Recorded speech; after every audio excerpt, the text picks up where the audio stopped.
Hey everyone.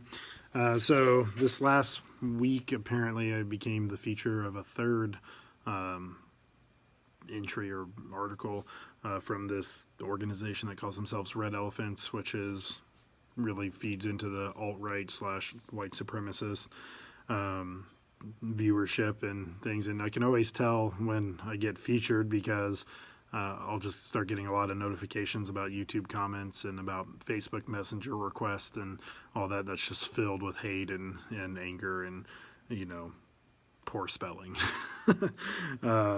But as I've been doing these video blog entries for the last year, I've been getting more of that, right? And anytime you're an activist and you put yourself out there, you invite all criticism and feedback, including from extremist elements. But I think I do want to talk about the favorite words, the favorite insults that they've been throwing at me a lot. Just so you're aware of what they are, in case it ever comes your way. The first one is cuck. So cuck is shortened version of the word cuckold, and this is an older English word that refers to a person who's been cheated on by their wife, and there's kind of a connotation that they know that their wife is cheating on them and they don't mind.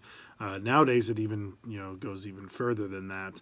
It's somebody who is willingly looking for other men to sleep with their wife because they can't. And so the one, it's a pathetic attempt to attack masculinity, which is always what insecure men do, is they attack masculinity because they feel like they don't they have to have that to maintain their power and their authority, and so they try to say, well, I'm going to use that against this person, and I don't care what you think about my masculinity. You know I'm perfectly happy with who I am, and so is my wife, and we're good with that. It also has racial overtones. I wouldn't even say undertones, overtones, because it's really when they were saying you're a cuck, they're not saying that you're just a man whose wife cheated on him. They're saying you want black men to sleep with your wife because of whatever reason, right? Which really just shows their own insecure, pathetic fear that their wives will cheat on them with black men. And that fear of black men as being sexual predators or having sexual prowess that's unmatched goes all the way back to Birth of a Nation, where they really tried to villainize black men as being a threat to white women. And so this is their way of trying to connect all of that, to imply that you're a weak man and that your wife's unsatisfied and you can't please her and all this other stuff, right? So I just get a kick out of it that they just throw it out there like a drive-by word, won't even say anything else, no actual thoughts or logic, and they'll just comment cuck and walk away and think that it's insulting. But anyway, so that's kind of that word and what they're hoping to accomplish, and really what they're just revealing is their own insecurities and fears. The second major name that I get called a lot is race traitor, which is interesting because if you want to uphold white supremacy, I was never on your side, and I never will be. And I don't care if you think that I'm a race traitor against white people.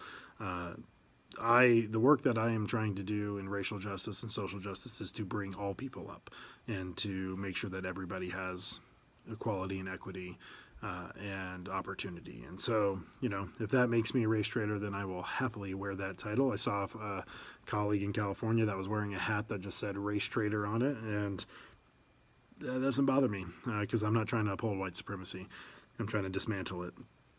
And, I think that the idea that makes you a traitor against white people because you're not doing something for it, we all are lifted when racial justice and racial equality is achieved. We all benefit from living in a society like that. So, too bad. You're losing. Get over it. The other one is Marxists, right? They throw Marxists out a lot. I was featured on some Facebook page called Film Your Marxist Professors.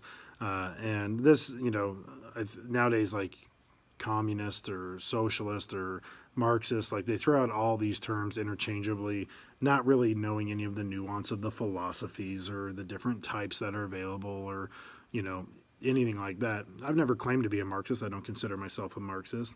But they can't even connect anything I say to a Marxist ideology. They just throw it out there because it feels like they're insulting me, like that they can insult me by saying that, which really doesn't, because you don't know what you're talking about.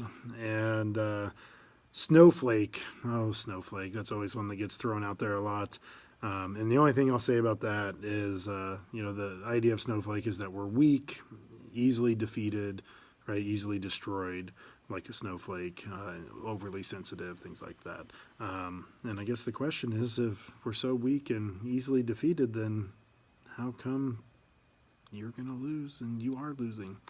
Like, that's just the way it is. White supremacy is in its final throes, and what we're seeing is this backlash, this white rage, as people realize that their way of life, what they hope, is done. It's gone. It's dead. So anyway, if you ever get in a situation where you get a lot of people commenting angry things on you and you don't know what some of the background of it is, I hope you do now. If you're a alt-right white supremacist troll, feel free to leave a comment down below. It will promptly be deleted, but you'll get it out. But anyway, so don't sweat the small stuff, and everything they have to offer is small stuff, which is probably why they're afraid of the cuck term.